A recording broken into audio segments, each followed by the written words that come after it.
ሰበር አሁን የገባ ከሚስ ወርልድ ኢትዮጵያ እህት ግድያ ጋር በተያያዘ ያልተጠበቁ ሁለት ሰዎች በቁጥጥር ስር ዋሉ። ፎቶግራፋቸው ሁሉ ነገር እጃችን ገብቷል። ዝርዝሩን እንደሚከተለው አቀርብላችኋለሁ። ሁላችሁም እስከ መጨረሻው ተከታተሉት። ነገሩ ፊልም ነው የሚመስለው። ወዳጅ ከለላ መሸሸጊያ ይሆናል ተብሎ ይታሰባል። ለዲዛይነር ቅዱሳን ይርጋለም ግን ወዳጅነት የሞት ወጥመድ ሆኖ አረፈው።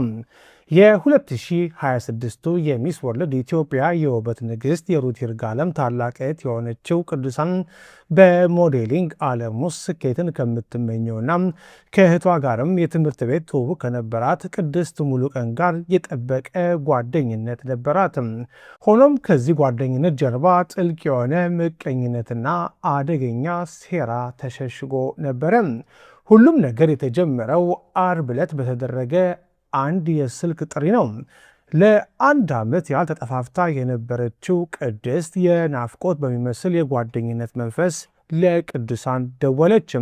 አዲስ ኮንዶሚኒየም ተከራይቻለሁ፣ መተሽ ቤቴን እይልኝ፣ ደግሞም የማገናኝሽ አዲስ የሥራ ዕድል አለ በማለት የጓደኛዋ ልብ አባበለች። በጓደኛዋ ላይ አንዳችም ክፋት ያልጠረጠረችው ቅዱሳን ሜክሲኮ አካባቢ ተገናኝተው አብረው ወደ ኮየ ፈጬ ኮንዶሚኒየም አመሩ።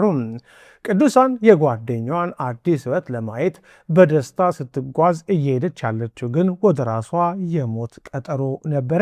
ኮየ ፈጬ አዲሱ ኮንዶሚኒየም ደጃፍ ላይ ደርሰው ወደ ቤት ሲገቡ የነበረው ወዳጃዊ ድባብ ቅጽበታዊ በሆነ ሽብር ተተካ። ቤት ውስጥ አድፍጦ ይጠብቅ የነበረው የቅድስት ፍቅረኛ ደሳለኝ ቅዱሳን ድምጿን አውጥታ እንኳን እርዳታ እንዳጣራ አፍኖ አሰራትም። ያመነቻት ጓደኛዋ እጅ ከፍንጅ ለሞት አሳልፋ ሰጠቻት። አጋቾቹ ወዲያውኑ የሟች ቤተሰቦች ጋር በመደወል የ2 ሚሊዮን ብር ቤዛ ጠየቁም። የቤተሰብ ልብ በጭንቀት እየመታ የድርድር ሀሳቦች ሲለዋወጡ አጋቾች አንድ ዘግናኝ እውነት ተገነዘቡ። የጠየቁትን ገንዘብ ቢያገኙ እንኳን ሟች በቅርበት ስለምታውቃቸው ነገ ሚስጥራቸውን አሳልፋ እንደምትሰጣቸው አሰቡ። ፍርሃትና ምቀኝነት ያደነደነው ልባቸው እዚያው ዓርብ ዕለት ጭካኔ የተሞላበት ውሳኔ ላይ ደረሰ። የቅዱሳንን ሕይወት በአሰቃቂ ሁኔታ አጠፉም።